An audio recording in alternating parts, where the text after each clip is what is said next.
नमस्कार। इंजीनियरिंग विषयों में रुचि बनाने और विषय समझ को मजबूत बनाने के लिए शुरू किए गए श्रीदेवी क्लासेज यूट्यूब चैनल पर एक बार फिर आपका स्वागत है। हमारी प्लेलिस्ट इलेक्ट्रिकल मशीन्स में आज जानते हैं ट्रांसफार्मर के वोल्टेज रेगुलेशन के बारे में और समझते हैं ट्रांसफार्मर की वाइंडिंग के रेजिस्टेंस और वाइंडिंग में लीकेज फ्लक्स से बनने वाले लीकेज रिएक्टेंस में जब लोडेड ट्रांसफार्मर का करंट फ्लो होता है तो ट्रांसफार्मर की सेकेंडरी टर्मिनल पे नो लोड और फुल लोड की वोल्टेज में जो वेरिएशंस आते हैं उसे वोल्टेज रेगुलेशन से किस तरह से समझते हैं और ये वोल्टेज रेगुलेशन ट्रांसफार्मर के वाइंडिंग रेजिस्टेंस लीकेज रिएक्टेंस के अलावा हमारे लोड करंट और उसके पावर फैक्टर पे क्या डिपेंडेंसी रखता है और साथ में समझते हैं मिनिमम वोल्टेज रेगुलेशन किस लीडिंग पावर फैक्टर पे आता है और मैक्सिमम वोल्टेज रेगुलेशन की क्या स्थितियां हो सकती हैं। समझते हैं वोल्टेज रेगुलेशन इन ट्रांसफार्मर। आज की इस लंबी लेकिन इंफॉर्मेटिव लर्निंग वीडियो में आप ट्रांसफार्मर के वोल्टेज रेगुलेशन की कंसेप्ट को अच्छी तरह से पूरी गहराई से समझ पाएंगे और इस विषय के परीक्षाओं में आने वाले सभी प्रश्नों को बहुत सहजता से पूरी समझ के साथ परफेक्शन से कर पाएंगे। ट्रांसफार्मर की जो दोनों प्राइमरी और सेकेंडरी वाइंडिंग है उसमें इंपीडेंस पार्ट है जो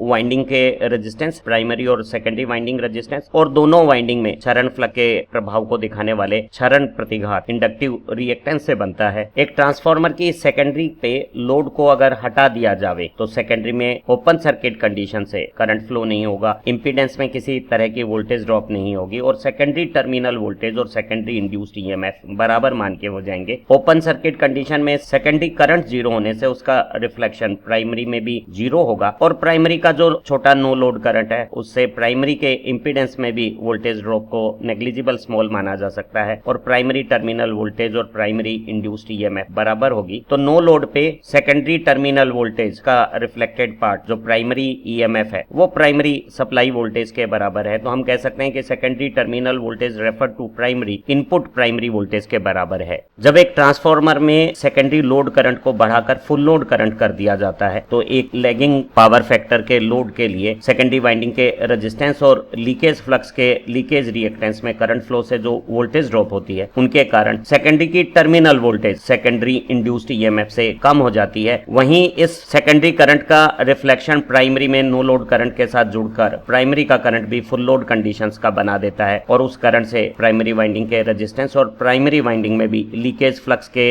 रिएक्टेंस लीकेज रिएक्टेंस में जो करंट फ्लो की वोल्टेज ड्रॉप होती है उसके कारण प्राइमरी अप्लाइड वोल्टेज से प्राइमरी इंड्यूस्ड ईएमएफ कम हो जाती है। तो हमने जाना कि नो लोड में V1 और E1 बराबर थी, V2 और E2 बराबर था तो secondary terminal voltage refer to primary applied voltage के बराबर थी। लेकिन एक लैगिंग लोड के लिए लोड की कंडीशन में सेकेंडरी टर्मिनल वोल्टेज का मान नो लोड की बजाय कुछ कम हो जाता है और ये जो चेंज है सेकेंडरी टर्मिनल वोल्टेज में नो लोड से फुल लोड के बीच में वो डिपेंड करता है वाइंडिंग में प्राइमरी और सेकेंडरी में रेजिस्टेंस में और लीकेज रिएक्टेंस में क्या मैग्नीट्यूड है, क्या करंट है, करंट का वोल्टेज के साथ क्या phase difference angle power factor बना रहा है और उसके आधार पे हमारी secondary terminal voltage fixed primary voltage के होने के बावजूद भी लोड आने पर बदल जाती है और इसे हम वोल्टेज रेगुलेशन से समझते हैं। अगर एक ट्रांसफार्मर में प्राइमरी अप्लाइड वोल्टेज को लगातार कांस्टेंट रखते हैं तो इसका जो नो लोड पे सेकेंडरी टर्मिनल वोल्टेज है वो लोड लगाने पे फुल लोड की स्थितियों पे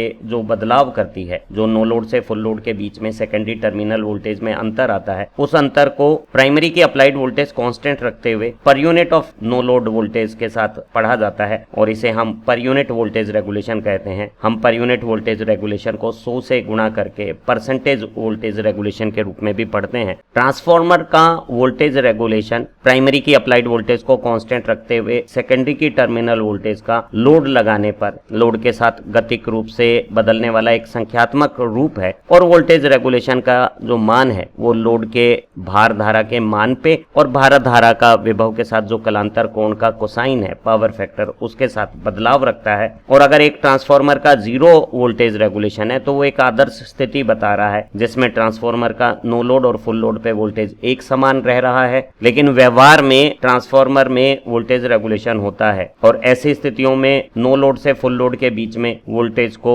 लोड के लिए कांस्टेंट रखने के लिए हमें या तो ट्रांसफार्मर में टेप चेंजिंग सिस्टम का इस्तेमाल करना होता है जिसमें हाई वोल्टेज वाइंडिंग के टर्न्स को हम टेप चेंजर की मदद से बदल लेते हैं और या फिर हमें ट्रांसफार्मर की प्राइमरी पर अप्लाइड वोल्टेज को इस तरह से कंट्रोल करना चाहिए कि वोल्टेज रेगुलेशन के बावजूद भी सेकेंडरी की टर्मिनल टर्मिनल वोल्टेज कांस्टेंट बनी रहे। अब हम एक ट्रांसफार्मर का वोल्टेज रेगुलेशन का गणितीय व्यंजन मैथमेटिकल एक्सप्रेशन निकालेंगे जब ट्रांसफार्मर एक आरएल प्रकार के लैगिंग लोड को, जिसमें लोड करंट टर्मिनल वोल्टेज से θ2 एंगल पीछे की कला में है, मैथमेटिकली हमारा जो वोल्टेज रेगुलेशन है वो ट्रांसफार्मर की सेकेंडरी टर्मिनल वोल्टेज और फुल लोड पे जो सेकेंडरी टर्मिनल वोल्टेज है उसका अंतर per unit of no load voltage है, जबकि हमने प्राइमरी अप्लाइड वोल्टेज को कांस्टेंट रखा हुआ है। इन वैल्यूज को हम रेफर करके प्राइमरी साइड में रख सकते हैं और अगर ऊपर और नीचे टर्न्स रेशियो n1/n2 का मल्टीप्लिकेशन सभी राशियों में कर दी जाए तो secondary terminal voltage no load पे फेरा अनुपात से मल्टीप्लाई होने के बाद secondary no load voltage refer to primary हो गई है। इसी तरह से ये पीली हाईलाइट में आया हुआ व्यंजन secondary terminal voltage full load पे रेफर टू प्राइमरी साइड हो गई है और हमने सेकेंडरी की टर्मिनल वोल्टेज नो लोड को भी रेफर करके प्राइमरी में जब रखा है तो ये नीचे का expression V2NL prime secondary terminal voltage no load पे रेफर टू प्राइमरी रूप आ गया है। तो हमने जो सेकेंडरी टर्मिनल वैल्यूज थी नो लोड और फुल लोड पे उन्हें टर्न्स रेशियो से मल्टीप्लाई करके प्राइमरी की साइड में रेफर्ड वैल्यूज के रूप में वोल्टेज रेगुलेशन को परिभाषित कर दिया है। वोल्टेज रेगुलेशन में जो secondary terminal voltage no load और फुल लोड पे रेफर करके जब प्राइमरी साइड में आई है तो उसकी वैल्यूज को ज्ञात करने के लिए हमने पूरे ट्रांसफार्मर के इक्विवेलेंट सर्किट को भी प्राइमरी की तरफ रेफर कर दिया है और हमारा लोड इंपीडेंस रेफर होने के बाद load impedance refer to primary हो गया है। ये secondary terminal voltage refer to primary हो गई है। ये रेजिस्टेंस जो सेकेंडरी वाइंडिंग का था और सेकेंडरी वाइंडिंग में क्षरण फ्लक्स से जो क्षरण प्रतिघात बना था, इंडक्टिव रिएक्टेंस बना था, उन्हें भी हमने फेरा अनुपात के वर्ग से मल्टीप्लाई करके रेफर करके प्राइमरी साइड में बदल दिया है। जो सेकेंडरी करंट है वो भी फेरा अनुपात के व्युत्क्रम क्रम में रूपांतरित होकर I2 secondary load current refer to primary हो गया है और जो सेकेंडरी इंड्यूस्ड ईएमएफ थी उसे जब हमने प्राइमरी में रेफर किया फेरा अनुपात के साथ तो वो हमारा प्राइमरी इंड्यूस्ड ईएमएफ बन गया है। तो हमने देखा कि वोल्टेज फेरा अनुपात से समानुपाती रूप में रूपांतरित होकर प्राइमरी में आ गए हैं, जबकि धारा फेरा अनुपात के व्युत्क्रम अनुपात में रेफर हुई है और रेजिस्टेंस और क्षरण प्रतिघात फेरा अनुपात के वर्ग के साथ रूपांतरित होकर रेफर होकर प्राइमरी की तरफ आ गए हैं। अब इस इक्विवेलेंट सर्किट में कुछ सिंप्लीफिकेशन किया जा सकता है क्योंकि ये जो no load current shunt branch में जा रहा है इसका मैग्नीट्यूड लोड पे जो I2 और I1 है उसकी कंपैरिजन में काफी कम है। ट्रांसफार्मर के इस इक्विवेलेंट सर्किट मॉडल में secondary current refer to primary और नो लोड करंट का सम प्राइमरी करंट है। क्योंकि नो लोड करंट का मैग्नीट्यूड काफी छोटा है तो इस करंट के कारण जो प्राइमरी वाइंडिंग के रेजिस्टेंस और लीकेज रिएक्टेंस में वोल्टेज ड्रॉप है उसे अगर हम नेग्लिजिबल स्मॉल मान लेते हैं और I2 को ही I1 मान लेते हैं तो हम इस मैग्नेटाइजिंग ब्रांच को शुरू में बीच की बजाय V1 की तरफ अगर खसका देते हैं तो हमारा एक simplified equivalent circuit refer to primary ये रूप धारण कर लेगा, जहां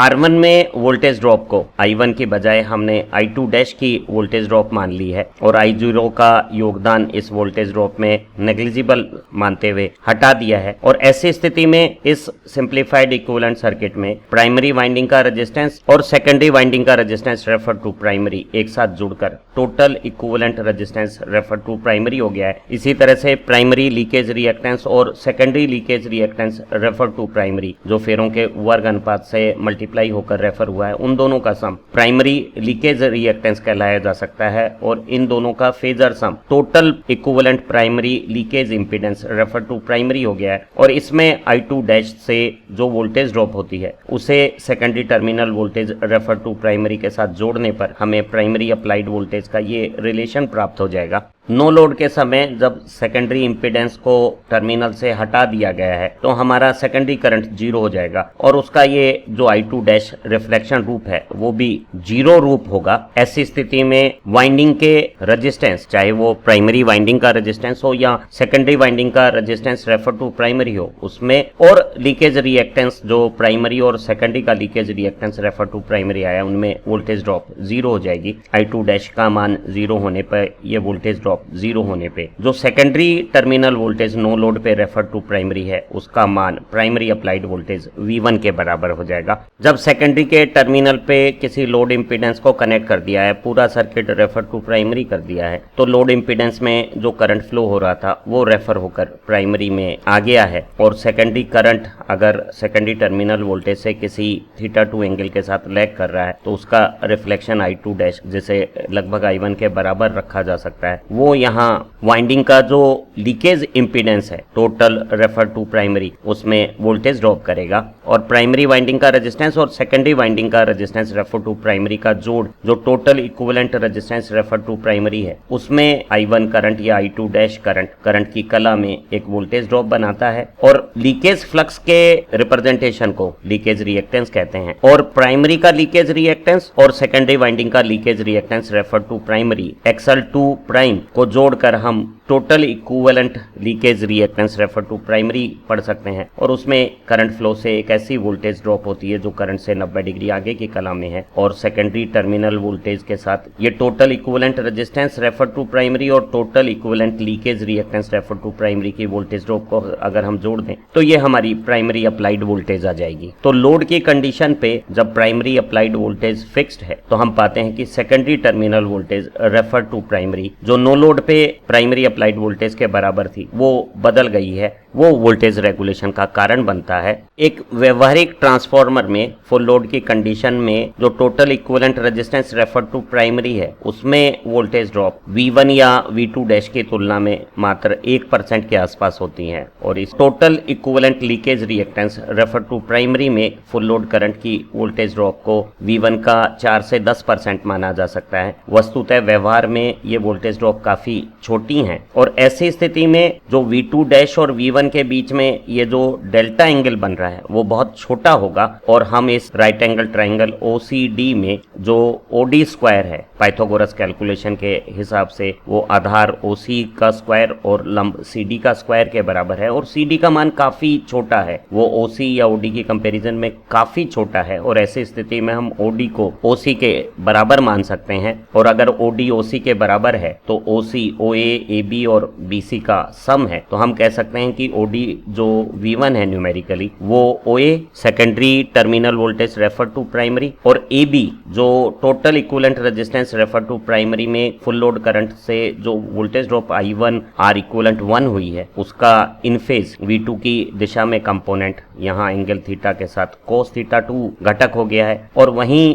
ये जो BC है वो लीकेज रिएक्टेंस की voltage drop I1 S equivalent 1 का साइन थीटा कंपोनेंट हो गया है। तो हमने OD को OC के बराबर रखा जो V1 है और ये OA V2 dash AB IR cos theta और BC IX साइन थीटा के जोड़ के बराबर हो गई है और हमें पता है नो लोड पे सेकेंडरी टर्मिनल वोल्टेज V1 के बराबर है और लोड पे अगर ये V2 डैश है तो इन दोनों का जो अंतर है वो IR cos थीटा और IX साइन थीटा, जहां करंट प्राइमरी करंट है R और X टोटल इक्विवेलेंट रेजिस्टेंस और leakage reactance refer to primary है और θ2 सेकेंडरी लोड करंट का सेकेंडरी टर्मिनल वोल्टेज के साथ लैगिंग एंगल है और cos थीटा हमारा पावर फैक्टर है और उसी थीटा का यहाँ साइन थीटा IX के साथ मल्टीप्लाई हो रहा है। ट्रांसफार्मर में पर यूनिट वोल्टेज रेगुलेशन प्राप्त करने के लिए प्राइमरी अप्लाइड वोल्टेज को कांस्टेंट रखते हुए सेकेंडरी की नो लोड पे टर्मिनल वोल्टेज और फुल लोड पे जो टर्मिनल वोल्टेज है उन्हें रेफर करके प्राइमरी में रख दिया है और उसे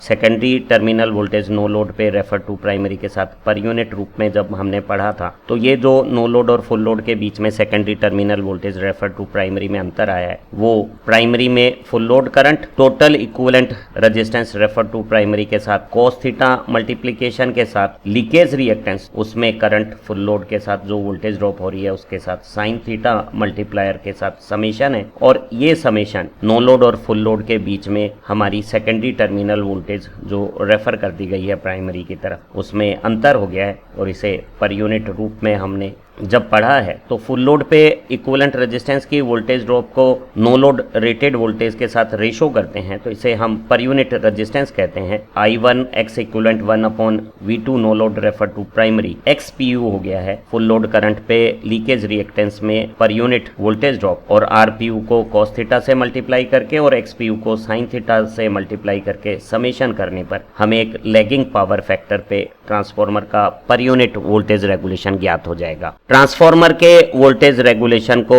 लीडिंग पावर फैक्टर के लोड जब secondary current secondary terminal voltage से किसी थीटा 2 एंगल के साथ लीड करता है तब भी ज्ञात कर सकते हैं, और सेकेंडरी टर्मिनल वोल्टेज को प्राइमरी की तरफ रेफर करने के बाद उसमें total equivalent resistance refer to primary में फुल लोड करंट की वोल्टेज ड्रॉप जो करंट की सेम फेज में होगी, और लीकेज रिएक्टेंस की वोल्टेज ड्रॉप जो करंट से 90 डिग्री आगे यहाँ चित्रानुसार ED वेक्टर से होगी, उन्हें जोड़ने पर हमें प्राइमरी अप्लाइड वोल्टेज V1 ज्ञात हो जाएगी। और हम देख रहे हैं कि अगर लोड नहीं होगा तो ये वोल्टेज ड्रॉप नहीं होगी और हमारी secondary terminal voltage refer to primary V1 के बराबर OD के बराबर होगी, और लोड के समय ये OA के बराबर हो गई है। और यहाँ इस राइट एंगल ट्राइंगल OCD में CD पार्ट बहुत छोटा है, इक्विवेलेंट रेजिस्टेंस और इक्विवेलेंट लीकेज रिएक्टेंस में वोल्टेज ड्रॉप है, इन्हें हमने थोड़ा बढ़ा चढ़ा कर दिखाया है। व्यवहार में ये काफी छोटी हैं और OC और OD की तुलना में CD भुजा बहुत छोटी होगी और ये एंगल डेल्टा नेग्लिजिबल स्मॉल होगा। ऐसी स्थिति में हम इस OCD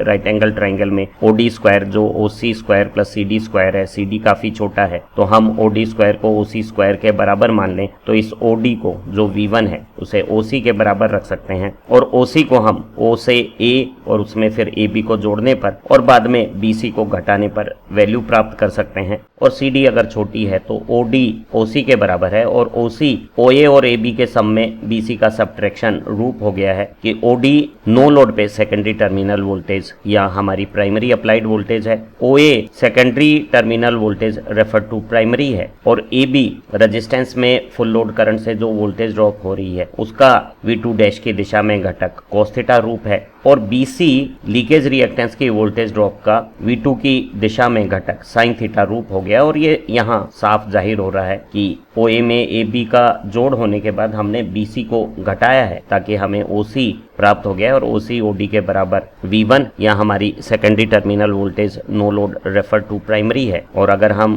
नो लोड की रेफर्ड सेकेंडरी वोल्टेज और लोड की secondary voltage refer to primary को सब्ट्रैक्ट कर देते हैं तो ये सब्ट्रैक्शन रेजिस्टेंस की वोल्टेज ड्रॉप को cos थीटा मल्टीप्लिकेशन और लीकेज रिएक्टेंस में फुल लोड करंट की वोल्टेज ड्रॉप का साइन थीटा मल्टीप्लिकेशन के बीच में एक सब्ट्रैक्शन है, और नो लोड से फुल लोड के बीच में वोल्टेज का ये जो वेरिएशन हमने रेफर टू प्राइमरी पढ़ा है उसे per unit of secondary terminal voltage refer to primary no load पे रेशो निकालते हैं तो ये IR cos theta minus IX sine theta upon secondary terminal voltage no load refer to primary रूप आ गया है। और फुल लोड करंट पे रेजिस्टेंस में जो per unit of no load voltage drop होती है उसे हम RPU, और फुल लोड पे लीकेज रिएक्टेंस की वोल्टेज ड्रॉप पर यूनिट ऑफ रेटेड वोल्टेज को XPU अगर हम कहें, ये RP cos theta minus XPU sine theta रूप एक ट्रांसफार्मर के लीडिंग पावर फैक्टर पे वोल्टेज रेगुलेशन का हमें प्राप्त हो गया है। ध्यान रहे लैगिंग पावर फैक्टर पे यहाँ एक समेशन प्लस का निशान था, और लीडिंग पावर फैक्टर पे वोल्टेज रेगुलेशन में यहाँ एक सब्ट्रैक्शन माइनस का निशान है। हमारी परीक्षाओं में वोल्टेज रेगुलेशन से रिलेटेड न्यूमेरिकल एग्जाम्पल भी पूछे जाते हैं, और एक 20 kVA का ट्रांसफार्मर जिसकी HV साइड में वोल्टेज 2200 वोल्ट और LV साइड में 220 वोल्ट है, 10:1 का फेरानुपात है, उस ट्रांसफार्मर में ओपन सर्किट टेस्ट और शॉर्ट सर्किट टेस्ट के डाटा यहाँ दिए हुए हैं। ओपन सर्किट टेस्ट को रेटेड वोल्टेज पे LV साइड में जब किया गया तो इसने LV साइड में फुल रेटेड वोल्टेज 220 वोल्ट लगाने पर नो लोड करंट 4.2 एम्पियर और वॉट मीटर की रीडिंग जो आयरन लॉस को रिप्रेजेंट करती है वो 148 वाट प्राप्त की। वहीं इसी ट्रांसफार्मर में शॉर्ट सर्किट टेस्ट हमने हाई वोल्टेज साइड को सप्लाई से जोड़कर किया, और रेटेड 2200 वोल्ट के बजाय बहुत कम 86 वोल्ट पे जब टेस्ट को किया गया तो करंट फुल लोड करंट के काफी करीब 10.5 एम्पियर आया और वॉट मीटर की रीडिंग 360 वाट प्राप्त हुई। हमें इस ट्रांसफॉर्मर के डाटा से इसका फुल लोड पे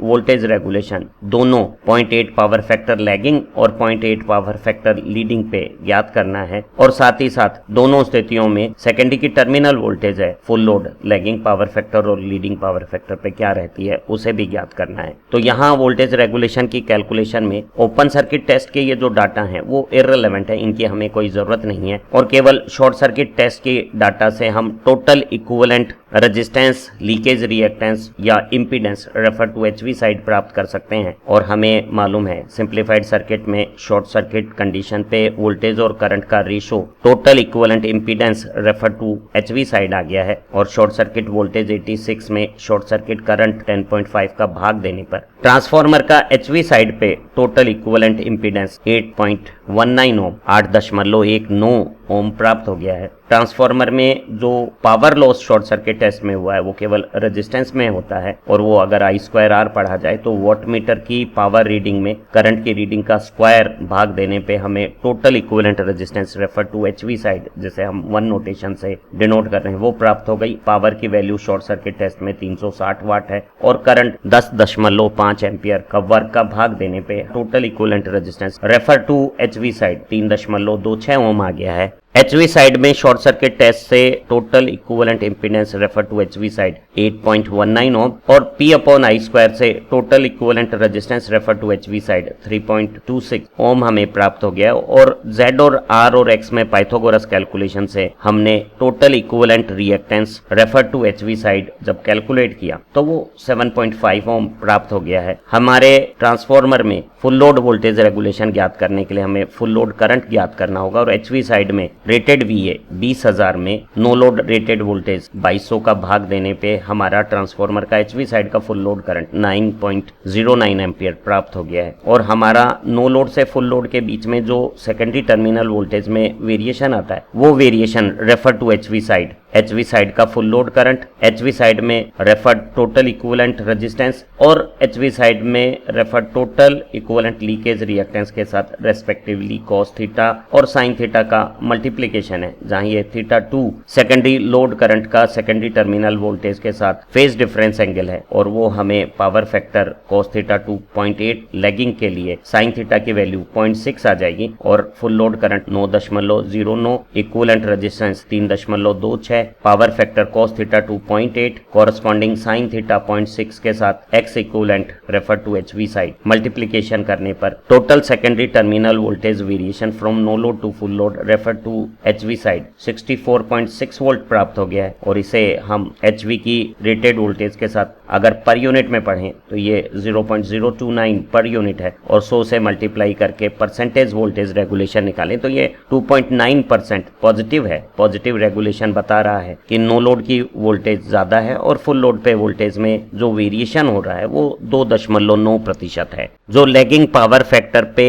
पर यूनिट वोल्टेज रेगुलेशन 0.029 आया है उससे हम सेकेंडरी की लोड पर टर्मिनल वोल्टेज ज्ञात कर सकते हैं। हमें मालूम है कि voltage regulation secondary terminal voltage no load full load का अंतर per unit of secondary terminal voltage at no load है और नो लोड पे हमारी टर्मिनल वोल्टेज रेटेड 220 वोल्ट है और फुल लोड की वोल्टेज को हम कैलकुलेट कर सकते हैं और इस 200 को वोल्टेज रेगुलेशन से अगर हम मल्टीप्लाई करें तो हम पाते हैं कि हमारी वोल्टेज में जो वेरिएशन है वो 6.38 वोल्ट का है और नो लोड पे जो हमारी 220 वोल्ट वोल्टेज थी वो वोल्टेज रेगुलेशन के साथ घट के फुल लोड पे 213.62 वोल्ट कुछ कम हो जाएगी और वो यहाँ दिख भी रहा है। नो लोड पे हमारी secondary terminal voltage refer to HV side V1 के बराबर है, लोड के साथ ये वैल्यू कम हो गई है। यहाँ रेजिस्टेंस और लीकेज रिएक्टेंस की वोल्टेज ड्रॉप को थोड़ा बड़ा करके दिखाया हुआ था तो ये अंतर इस चित्र में तो बड़ा दिख रहा है लेकिन व्यवहार में नो लोड और फुल लोड की वोल्टेज में अंतर केवल 6.38 वोल्ट का है और इस अंतर के बाद हमारी full load voltage 2.9% voltage regulation के साथ 213.62 वोल्ट हो गई है। ट्रांसफार्मर पे कैपेसिटिव या लीडिंग पावर फैक्टर के लोड के लिए नो लोड और फुल लोड के बीच में जो सेकेंडरी टर्मिनल वोल्टेज में वेरिएशन होता है, रेफर टू एचवी साइड अगर पढ़ा जाए, तो यहाँ आई आर कॉस थीटा के साथ आई एक्स साइन थीटा का सब्ट्रैक्शन करना होगा। यहाँ जो लैगिंग पावर फैक्टर में प्लस साइन आता था वो लीडिंग पावर फैक्टर की वोल्टेज रेगुलेशन कैलकुलेशन में सब्ट्रैक्शन का साइन हो गया है। और एचवी साइड में full load current 9.09 ampere, total equivalent resistance refer to HV side 3.26 ohm और टोटल leakage reactance refer to HV side 7.5 ohm. उसमें लोड का पावर फैक्टर कॉस थीटा और कोरस्पॉन्डिंग जो साइन थीटा 0.6 है उसका मल्टीप्लीकेशन करने के बाद सब्ट्रैक्शन करने पर नो लोड से फुल लोड के बीच में वोल्टेज का डिफरेंस एक नेगेटिव 26.68 वोल्ट बता रहा है कि नो लोड की वोल्टेज से फुल लोड की वोल्टेज का मैग्नीट्यूड 26.68 वोल्ट अधिक है। इस वोल्टेज वेरिएशन को पर unit of HV rated voltage पढ़ने पर हमें पर यूनिट वोल्टेज रेगुलेशन प्राप्त हो जाएगा और इसे अगर 100 से मल्टीप्लाई कर दें तो परसेंटेज वोल्टेज रेगुलेशन नेगेटिव 1.21% और यही पर यूनिट में नेगेटिव 0.0121 पर यूनिट प्राप्त हो गया है। नेगेटिव वोल्टेज रेगुलेशन बता रहा है कि फुल लोड पे सेकेंडरी टर्मिनल वोल्टेज का मैग्नीट्यूड नो लोड की सेकेंडरी टर्मिनल वोल्टेज से ज्यादा है। सेकेंडरी की rated no load voltage 220 volt मालूम है और हम रेगुलेशन के फॉर्मूले में नो लोड वोल्टेज को 220 रख के फुल लोड वोल्टेज को रेगुलेशन के बाद लोड पे क्या रहेगी ज्ञात कर सकते हैं। लीडिंग पावर फैक्टर के केस में 220 वोल्ट 1.21% इंक्रीज हो गई है और ये इंक्रीज 2.662 वोल्ट 220 वोल्ट की नो लोड वोल्टेज को फुल लोड पे लीडिंग पावर फैक्टर पे 222.662 वोल्ट बना देगी। तो हमने देखा कि लैगिंग पावर फैक्टर पे फुल लोड वोल्टेज कम आती है सेकेंडरी की और लीडिंग पावर फैक्टर में ये इंक्रीज हो गई है। हमने जाना कि ट्रांसफार्मर में वोल्टेज रेगुलेशन के कारण सेकेंडरी की टर्मिनल वोल्टेज नो लोड और फुल लोड के बीच में एक वेरिएशन रखती है और लैगिंग लोड की कंडीशन पे सेकेंडरी टर्मिनल वोल्टेज लोड आने पे कम होती है और लीडिंग पावर फैक्टर के लोड पे सेकेंडरी टर्मिनल वोल्टेज का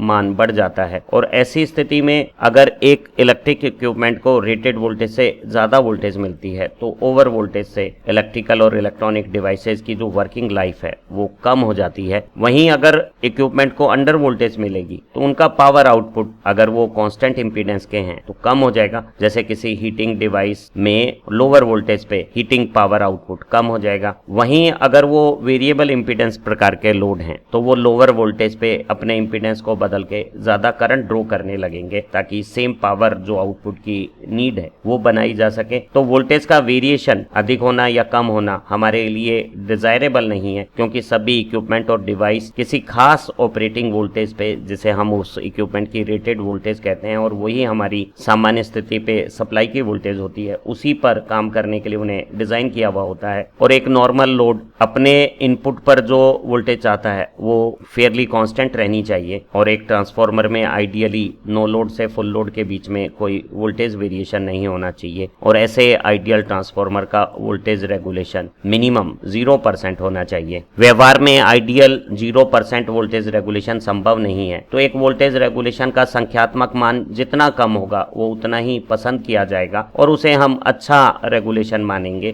ताकि एक ट्रांसफार्मर है वो नो लोड और फुल लोड के बीच में वोल्टेज को लगभग कांस्टेंट मेंटेन कर सके। अगर किसी ट्रांसफार्मर में वोल्टेज रेगुलेशन का मान काफी ज्यादा है तो हमें सेकेंडरी की टर्मिनल वोल्टेज को कांस्टेंट रखने के लिए ट्रांसफार्मर में जो एचवी साइड पे टेपिंग के सिलेक्शंस होते हैं उन्हें कंट्रोल करना होगा और मॉडर्न ट्रांसफार्मर में on load tap changing OLTC arrangement होता है जो हमारी सेकेंडरी टर्मिनल वोल्टेज में वेरिएशंस आने पे अपने आप ऑटोमेटिकली ट्रांसफार्मर की एचवी साइड की टेपिंग्स को बदल के प्राइमरी और सेकेंडरी में फेरा अनुपात को बदल के हमारे सेकेंडरी लोड की वोल्टेज को कांस्टेंट मेंटेन करने में हमारी मदद करते हैं। एक ट्रांसफार्मर में मिनिमम वोल्टेज रेगुलेशन का मान 0 हो सकता है और ये 0 वोल्टेज रेगुलेशन एक ट्रांसफार्मर में लीडिंग पावर फैक्टर की कंडीशन पे जब हमारा लोड का पावर फैक्टर अच्छा है यूनिटी के करीब है तब प्राप्त होगा। और हमें मालूम है कि ऐसे 0 वोल्टेज रेगुलेशन की कंडीशन पे एक ट्रांसफार्मर की नो लोड की टर्मिनल वोल्टेज और फुल लोड की टर्मिनल वोल्टेज में कोई चेंज नहीं होगा।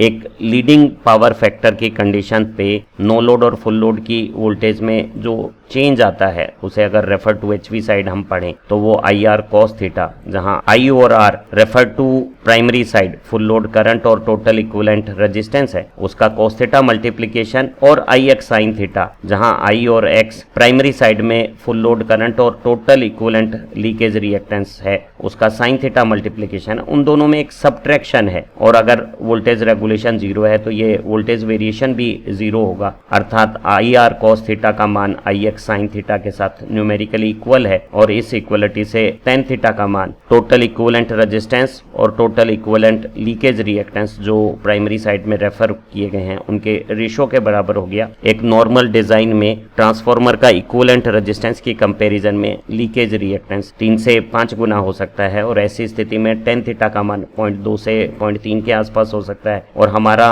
पावर फैक्टर एंगल जो लीडिंग पावर फैक्टर पे लोड बनाएगा मिनिमम जीरो वोल्टेज रेगुलेशन के लिए, वो फेज डिफरेंस एंगल लगभग 15 डिग्री, और कोरस्पॉन्डिंग पावर फैक्टर यूनिटी के काफी करीब लीडिंग टाइप का 0.96 हो सकता है। तो ऐसे गुड पावर फैक्टर जो यूनिटी के करीब है और लीडिंग नेचर का है, वहां हमें ट्रांसफार्मर का वोल्टेज रेगुलेशन मिनिमम जीरो प्राप्त होगा। ध्यान रहे, यूनिटी पावर फैक्टर की कंडीशन पे हमारे ट्रांसफार्मर में जो पर यूनिट रेजिस्टेंस है उतना ही पर यूनिट वोल्टेज रेगुलेशन होगा। आमतौर पे ये वैल्यू 1% के आसपास हो सकती है, और वोल्टेज रेगुलेशन का मान लैगिंग पावर फैक्टर पे इंक्रीज होता है। वो किसी एक पर्टिकुलर लैगिंग पावर फैक्टर पे मैक्सिमम हो जाता है। हमें मैक्सिमम वोल्टेज रेगुलेशन कब आएगा उसे भी समझना है, और कितना होगा ये भी जानना है। एक ट्रांसफार्मर में मैक्सिमम वोल्टेज रेगुलेशन उसके पर यूनिट इंपीडेंस के बराबर है, और ये मैक्सिमम वोल्टेज रेगुलेशन एक पुअर लैगिंग पावर फैक्टर जो जीरो के काफी करीब है और इंडक्टिव लैगिंग नेचर का है उस पर आता है। हमें मालूम है कि नो लोड से फुल लोड के बीच में जो सेकेंडरी टर्मिनल वोल्टेज में वेरिएशन होता है उसे अगर रेफर टू एचवी साइड पढ़ें तो वो आई आर कॉस थीटा और आई एक्स साइन थीटा का समेशन है, और यहाँ सारी वैल्यूज रेफर टू प्राइमरी है। I1 फुल लोड करंट है रेफर टू प्राइमरी, और R इक्विवेलेंट और X इक्विवेलेंट क्रमशः प्राइमरी में रेफर टोटल इक्विवेलेंट रेजिस्टेंस और टोटल इक्विवेलेंट लीकेज रिएक्टेंस है। cos थीटा 2 लैगिंग लोड का पावर फैक्टर है, और उसका corresponding theta 2 phase difference angle का साइन यहाँ लीकेज रिएक्टेंस के वोल्टेज ड्रॉप के साथ मल्टीप्लीकेशन में आया है, और मैक्सिमा पे अगर थीटा के साथ इस वोल्टेज रेगुलेशन के फिगर का वेरिएशन देखें तो ये फर्स्ट डेरिवेटिव जीरो देगा, और डेरिवेशन करने पे cos थीटा का डेरिवेशन साइन थीटा और साइन थीटा का डेरिवेशन cos थीटा रखने पर ये हमारा एक्सप्रेशन मैक्सिमम वोल्टेज रेगुलेशन की कंडीशन को बता रहा है। यहाँ R और X ट्रांसफार्मर के इक्विवेलेंट रेजिस्टेंस और leakage reactance refer to primary है, और थीटा 2 हमारा लोड करंट का टर्मिनल वोल्टेज के साथ लैगिंग कलांतर कोण है। लैगिंग पावर फैक्टर पे जब पावर फैक्टर यूनिटी की बजाय पुअर होता है तो हमारा वोल्टेज रेगुलेशन तेजी से बदलता है। मैक्सिमम वोल्टेज रेगुलेशन की कंडीशन पे थीटा के साथ वोल्टेज रेगुलेशन में रेट ऑफ चेंज जीरो रखने पर हमारी कंडीशन ये रूप रख लेती है। सिंप्लीफिकेशन करें तो साइन और कॉस का ratio tan theta 2 equivalent leakage reactance और वाइंडिंग रेजिस्टेंस का रेशो रूप आ गया है, और एक ट्रांसफार्मर में वाइंडिंग रेजिस्टेंस कम रखा जाता है, लीकेज फ्लक्स का असर कम नहीं हो पाता, तो ये जो लीकेज रिएक्टेंस की वैल्यू है वो इक्विवेलेंट रेजिस्टेंस से 3 से 5 गुना हो सकता है। तो टेन थीटा 2 की वैल्यू 3 से 5 के बीच में अगर लें तो हमारा कोरस्पॉन्डिंग थीटा 75 डिग्री आ जाएगा, और यहाँ अगर इस 75 का कोसाइन लें तो हमारा पावर फैक्टर जो लोड का cos थीटा 2 बनता है वो वाइंडिंग के रेजिस्टेंस और इंपीडेंस का रेशो रूप होगा, और साइन थीटा